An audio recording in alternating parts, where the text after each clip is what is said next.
ខ្ញុំបានមើលឃើញពីការតស៊ូរបស់ប្រជាជនខ្មែរយើងនៅក្នុងទឹកដីកម្ពុជាក្រោមហើយខ្មែរលើខ្មែរសុរិនស៊ីសកេតអីជាដើមចឹងដែលគាត់តស៊ូរស់នៅលើទឹកដីកំណត់របស់គាត់មិនព្រមចាក់ចេញទៅសោះវាជាវីរភាពមួយដែលធ្វើឲ្យយើងនឹកឃើញណាទឹកដីកំណត់យើងគឺពិសេសជាងទឹកដីឬក៏ប្រទេសទី3បាទគ្រប់ជំរាបសួរពុកម៉ែបងប្អូនទាំងក្នុងនិងក្រៅប្រទេសបងប្អូនថ្ងៃនេះគឺខ្ញុំមានប្រធានបទមួយដែលចង់និយាយក៏ដូចជាចែករំលែកការយល់ឃើញរបស់ខ្ញុំទៅកាន់ពុកម៉ែបងប្អូនមួយចំនួនដែលរស់នៅទាំងក្នុងស្រុកខ្មែរនិងនៅក្រៅប្រទេសផងដែរដូចជាសហរដ្ឋអាមេរិកអូស្ត្រាលីអីជាដើមចឹងទៅប្រធានបទយើងថ្ងៃនេះគឺខ្ញុំចង់និយាយទាក់ទងទៅនឹងការដែលចង់ទៅរស់នៅប្រទេសក្រៅអូខេបងប្អូនខ្ញុំសង្កេតមើលឃើញថាពុកម៉ែបងប្អូនយើងច្រើនមែនទែនដែលគាត់ចង់ចាក់ចេញពីប្រទេសកំណត់របស់ខ្លួនទៅរស់នៅទឹកដីផ្សេងអូខេបងប្អូនវាជាការល្អខាងមែនទែនដោយសារតែប្រទេសរបស់គេគឺមានចំណូលខ្ពស់វាប្រទេសដែលស៊ីវិល័យការរស់នៅក៏មានសេរីភាពគេថាដូចជាការសេរីដែលមានសេរីភាពចេញទៅអីជាដើមចឹងទៅអូខេបងប្អូនដល់អញ្ចឹងវាមានភាពងាយស្រួលក៏ដូចជាការឆ្វេងយល់ផ្សេងគ្នាដូចជាការគិតការសម័យថាបានទៅរស់នៅប្រទេសរបស់គេនឹងមានក្តីសុខច្រើនជាងរស់នៅប្រទេសកំណត់របស់ខ្លួនឯងអូខេបងប្អូនដល់ត្រឡប់មកខ្ញុំវិញការយល់ឃើញរបស់ខ្ញុំគឺខុសពីពុកម៉ែបងប្អូនខ្លះហើយបើសូមខន្តីអភ័យទោសកាយបញ្ចេញមតិខ្លះអាចនឹងជាការយល់ឃើញរបស់ខ្ញុំហើយ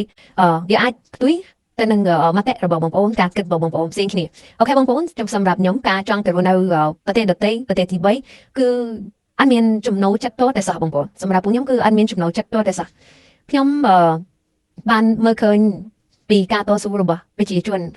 ខ្មែរយើងនៅក្នុងទឹកដីកម្ពុជាក្រោមហើយខ្មែរលើខ្មែរសុរិនស៊ីសកេតអីជាដើមចឹងដែលគាត់តស៊ូរស់នៅលើទឹកដីកំណត់របស់គាត់មិនព្រមចាក់ចេញទៅសោះវាជាវីរភាពមួយដែលធ្វើឲ្យយើងនឹកឃើញណាទឹកដីកំណត់យើងគឺពិសេសជាងទឹកដីឬក៏ប្រទេសទី3ហើយបានខ្ញុំនិយាយចឹងយើងរស់នៅក្នុងប្រទេសរបស់យើងសម័យឥឡូវនេះសម្រាប់ពួកខ្ញុំគឺខ្ញុំគិតថាវាជាប្រទេសដែលមានសន្តិភាពល្អហើយវាអាចរស់នៅជាមួយនឹងការរកស៊ីហូបចុកអីគឺល្អប្រសើរហើយ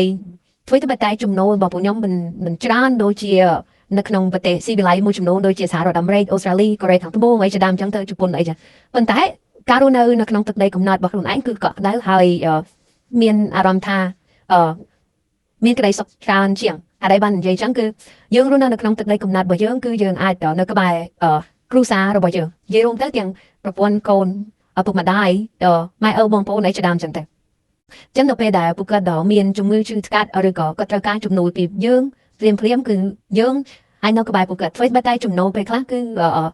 មិនសមាមាត្រជាមួយនឹងការចំណាយប៉ុន្តែការរស់នៅស្រុកខ្មែរយើងគឺយើងអាចទៅការដាំដុះនិយាយរួមទៅយើងមានដីធ្លីដ៏ធំហើយយើងអាចទៅការដាំដុះមិនធំណាស់ទេប៉ុន្តែបើសិនជាក្បាលត្រឹមតែ10ម៉ែត្រដល់20អីក៏យើងអាចទៅការដាំដំណាំជុំវិញហូបចុកហើយការចំណាយក៏ទាបដែរបងប្អូនអត់ដូចប្រទេសដទៃទេប្រទេសដទៃធ្វើតែគេស៊ីវិល័យប៉ុន្តែការចំណាយរបស់គេក៏ខ្ពស់ដែរនេះជាការយល់ឃើញរបស់ខ្ញុំហើយទឹកដីកំណត់របស់យើងគឺងាយស្រួលរស់នៅត្រង់ថា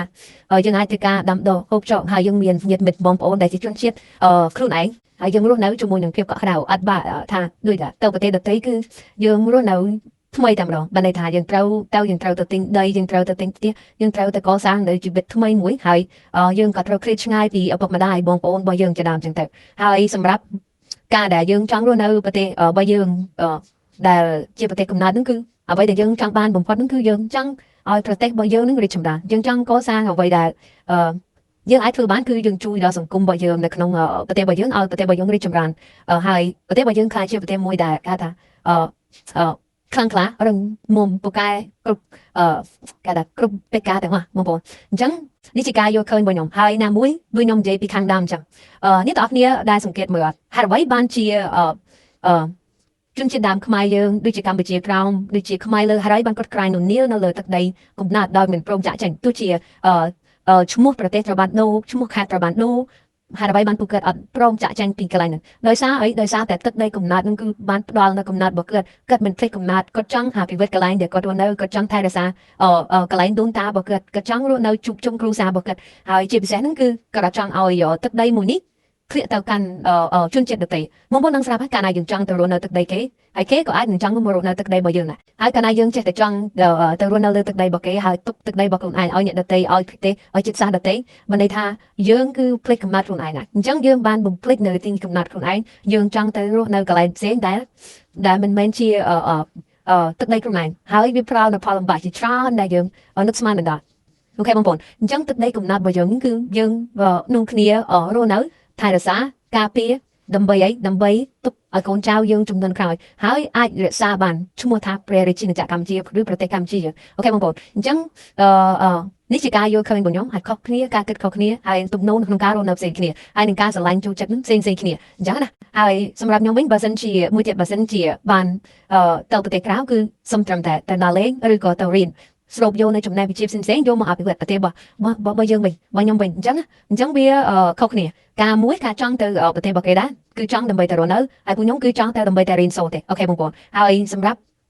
សេដ្ឋកិច្ចទៀតការចាយលុយការអីហ្នឹងទាក់ទងនឹងការហូបចុកអីប្រចាំថ្ងៃហ្នឹងគឺយើងចំណាយតិចអូខេបងប្អូនចំណាយតិចងាយស្រួលហើយសម្រាប់បងប្អូនមួយចំនួនបើសិនជាអាចមានលទ្ធភាពបងប្អូនអាចប្រមូលទិញផលិតផលកសិកម្មខ្មែរយើងនាំចេញទៅក្រៅប្រទេសវាល្អជាងអញ្ចឹងមកដល់ពេលឥឡូវនេះគឺទំនិញភាគច្រើនគឺអត់ទាន់មានតម្លៃថាថ្លៃទេហើយវាជាឱកាសមួយសម្រាប់នាំចេញទៅបរទេសបងប្អូននឹងស្រាប់ហើយបរទេសគឺគេសេដ្ឋកិច្ចគេរីកចម្រើនទំនិញមួយចំនួនក៏គេឡើងថ្លៃដែរអញ្ចឹងថ្លៃគឺអាចខុស1ជា2ជា3ជា4អញ្ចឹងតែប៉ុន្តែបើយើងនាំចេញពីប្រទេសរបស់យើងគឺក្នុងតម្លៃទាបហើយយកទៅលក់បានថ្លៃនៅប្រទេសដទៃអូខេបងប្អូនអញ្ចឹងវាជាកត្តាល្អបើសិនជាកូនខ្មែរយើងមួយចំនួនអាចធ្វើបាន